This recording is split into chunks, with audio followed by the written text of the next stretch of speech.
why you're here. Do you know what this is about?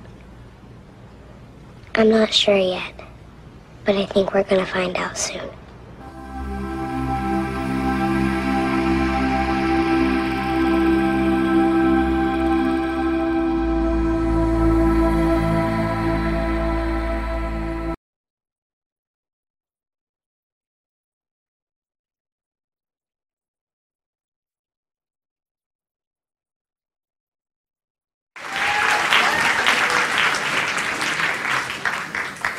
After 6 million years of boredom, the evolutionary ascent of our species from the last common ancestor with the chimpanzee, something extraordinary happened to us less than 100,000 years ago, which, by the way, is long after we'd become anatomically modern.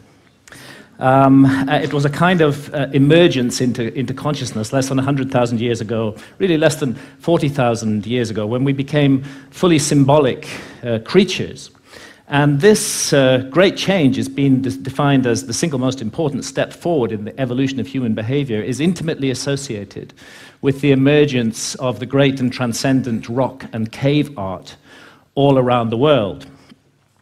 And over the last 30 years, researchers led by Professor David Lewis Williams at the University of Witwatersrand in South Africa and many others have suggested an intriguing and radical possibility, which is that this emergence into consciousness was triggered by our ancestors' encounters with visionary plants and the beginning of shamanism.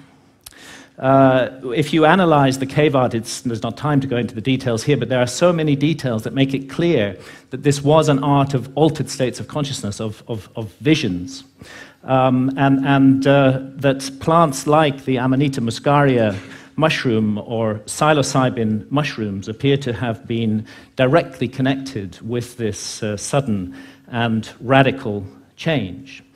So to investigate this possibility, when I got interested in this mystery, I went down to the Amazon, where there are still surviving shamanistic cultures today, and where they drink the powerful visionary brew, ayahuasca, of which the active ingredient is dimethyltryptamine, DMT, which is actually closely related at the molecular level to psilocybin. Now, normally, DMT cannot be activated orally. When we encounter it in the West, it's generally smoked. There's an enzyme in our stomachs called monoamine oxidase, which switches off DMT on contact. But in the Amazon, they've got round this problem, and they say it was the spirits that taught them how to do it. The DMT in the ayahuasca brew is contained in these leaves from a plant that they call chacruna in the Amazon. And there they mix it together with this vine. And out of the 150,000 different species of plants and trees in the Amazon, this is the one that contains a monoamine oxidase inhibitor, which switches off that enzyme in our stomachs and allows the DMT in the leaves, when the two are married together and cooked in water, to be absorbed orally and takes us on a 4-hour journey into extraordinary realms. Now, it's no joke to drink ayahuasca. The ayahuasca brew it has a foul taste, really, really hideous, and a dreadful, dreadful smell. And after you've drunk your cup, you'll find within 45 minutes or so that you're sweating, that you're feeling nauseous. Pretty soon you may well be vomiting, you may well have diarrhea. So, nobody's doing this for recreation. And I'd like to add that I don't think any of the psychedelics should be used for recreation. They have much more serious and important mission with humanity. So we're not doing this for fun. But what draws people to ayahuasca again and again to brace themselves for this experience, and you do have to brace yourself, is its extraordinary effects at the level of consciousness. And one of those effects has to do with creativity, and we can see the creative cosmogenic impulse of ayahuasca in the paintings of ayahuasca shamans from Peru, like the paintings of Pablo Amaringo here, those richly saturated colors, the amazing visions that they reproduce.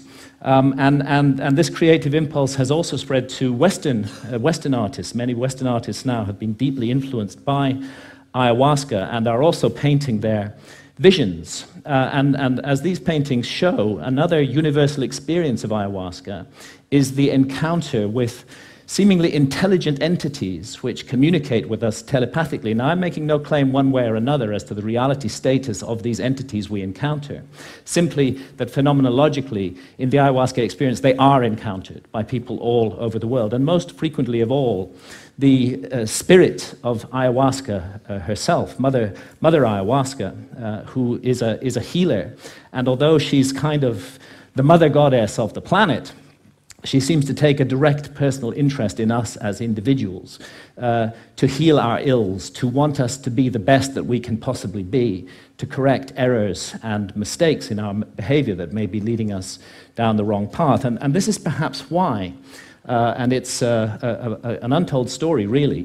Ayahuasca has been fantastically successful in getting people off harmful addictions to hard drugs, such as heroin and cocaine. Jacques Mabit at the Taquihuasi Clinic in Peru brings heroin and cocaine addicts out there for a month, gives them 12 ayahuasca sessions, and they have encounters with Mother Ayahuasca during those sessions that lead them not to wish to take heroin or cocaine anymore, and more than half leave completely free of their addiction, never return to it, and don't even have withdrawal symptoms. And the same incredible healing work was being done in Canada by Dr. Gabor Mate until the Canadian government intervened and stopped his healing practice on the grounds that ayahuasca itself was an illegal drug.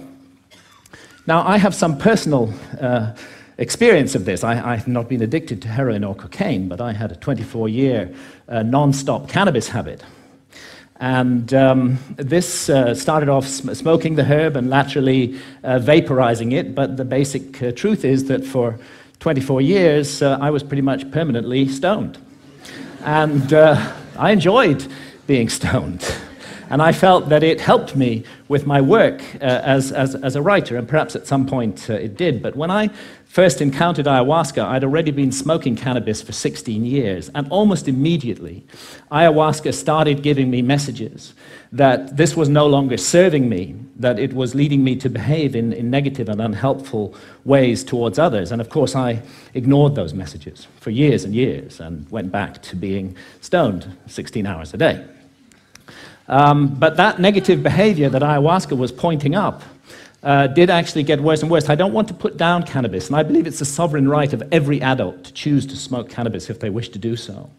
But I think I was overusing it. I think I was abusing it, not using it responsibly. And I became more and more paranoid, jealous, possessive, suspicious. I was subject to irrational rages. I often made the life of my beloved partner, Santha, a misery.